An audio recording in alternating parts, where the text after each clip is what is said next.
don't know about you, but I'm just glad that that game is finally over. What we just watched from the Colts in Cincinnati was absolutely abysmal, right? We haven't seen something like that since the Colts played the Jaguars. It was very similar to that game. Colts just in all aspects could not get anything done. We talked about coming into this game how I thought the Colts could dominate the trenches. And in the end, it was the Colts who got dominated in the trenches, right? Just all game long, dominated in the trenches. Even in the second half, when the Colts, were down 17 points and the Bengals were basically just letting us score a touchdown. We can't even put points on the board because there was a holding call that probably shouldn't have been a holding call, but ended up being a holding call. And that comes back and we don't score on that drive. And it was just it was a whole debacle. This entire game was a debacle. Other than 25 seconds in this game, everything else was an absolute joke. Okay, you look through the team stats. Bengals ended up with 385 total yards, 274 passing, 111 rushing. They had 6.8 yards per play. That is absolutely terrible for our defense. 6.8 yards per play cannot happen. Okay, then you look at what the Colts did, 272 yards, which is 226 passing, 46 rushing, 4.5 yards per play. Somehow, some way, both teams have 19 first downs. Both teams are 3 for 11 on third down. I don't understand how that works out. We ended up running more plays, even though the time of possession was 32 minutes to 28 minutes. The Bengals possessed the ball for most of the second half. The Colts really weren't able to get anything done. I don't know where some of these numbers come from. I just know it felt like we got absolutely dominated. And that's why looking at numbers is only going to take you so far. You got to watch the game. We got dominated from start to finish. We were very lucky this game didn't end up 34-0, right? Without Trey Hendrickson getting a roughing the passer call, we don't stay on the field and go score a touchdown on that drive. And then without Ronnie Harrison on the field, we're not getting that pick six, right? And that, again, that was in 25 seconds that those different things were able to happen when the Colts were able to get touchdowns. Other than that, shutout, like it wasn't even close all game long. It never felt like the Colts were getting anywhere. And not only is that on them, right? The weather plays into that. We were not ready to come in to the weather, coming in to a team that is still fighting without Joe Burrow. Jake Browning comes in, looks really good over the last couple of weeks, and the defense just didn't have answers. They weren't able to get off the field when it mattered. And even when the defense was able to get off the field, the offense was going 3 and out. So the offense is unable to get things done. Penalties killed us in this game. 9 penalties for 66 yards. And some of them were right. Okay, some of the penalties that were called should have been called, but there were more than a couple of those penalties on the Colts today that were just like, what are you talking about? Like the defensive holding early in the game, right? Colts defense was holding them to a field goal, ends up getting a defensive holding call that, like, they didn't come out and say anything about it at all. They were just like, oh yeah, by the way, there's a defensive holding here, so now it's first down. Like, what is going on, right? There were a couple calls in this game. The holding call on Quentin Nelson, there was just I just I don't know what happened, man. Today was a frustrating day as a Colts fan.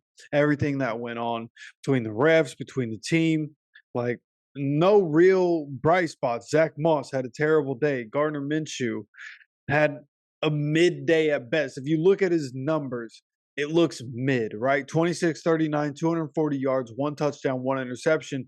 But if you watch him play, dude, like he played terrible today. There's really no way around that. He played terrible today. He was not ready for the weather. I haven't done enough research on Gardner to know if he's always bad when the weather is bad.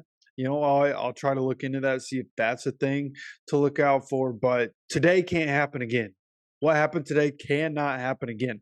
We were in a position where the Jaguars, as I'm recording this, the Jaguars are currently down to the Browns with about 4.5 minutes to go. Texans lost. We were in a position to have a tie for the division. And then the Jaguars have another tough game next week where we play the Steelers, who have been a terrible team, especially as of late. So we can't go dropping a game to Pittsburgh this upcoming Saturday. We couldn't afford to drop this one, man. This puts us in a bad spot in the playoff hunt. Even though what I'm currently looking at on the NFL.com website has, the Dolphins, the Ravens, the Chiefs, the Jaguars, of course. And then they have the Browns, the Steelers, and the Colts. And then they have the Texans underneath and the Bengals underneath that. And I'm not sure exactly what's happening there. I don't know if they're going to change that at some point. Figure head to head would be the first tiebreaker. I could be wrong there, but we'll see how this shakes out. I just know, there are a lot of teams right in this same area, right? The Browns, if they're not able to hold on here against the Jaguars, they'd end up being 7-6. If they win, they'll be 8-5, and then a bunch of 7-6 teams behind that. The Broncos and the Chargers still have to play today. Broncos could end up being 7-6. Bills could end up being 7-6.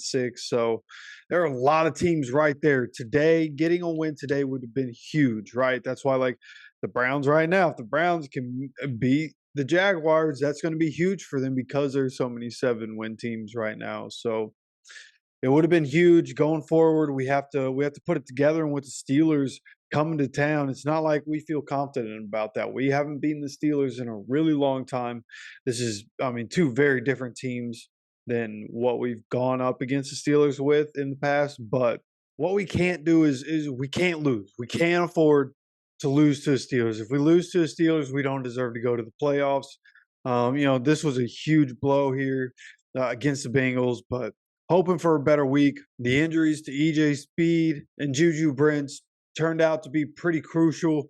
Having EJ in there would have been nice. DJ Baker has had a couple of good weeks, was stacking some good weeks, but DJ Baker had a pretty bad day here against the Bengals wide receivers, which is kind of to be expected. Those wide receivers are really good. We knew we weren't going to be able to tame them for the whole day, but again, DJ Baker just not a great day out there. So getting Juju back presumably next week will be huge. Hopefully EJ continues. He was a limited participant in practice on Friday. I assume he'll be able to continue to get back on the practice field and be good against Pittsburgh on Saturday.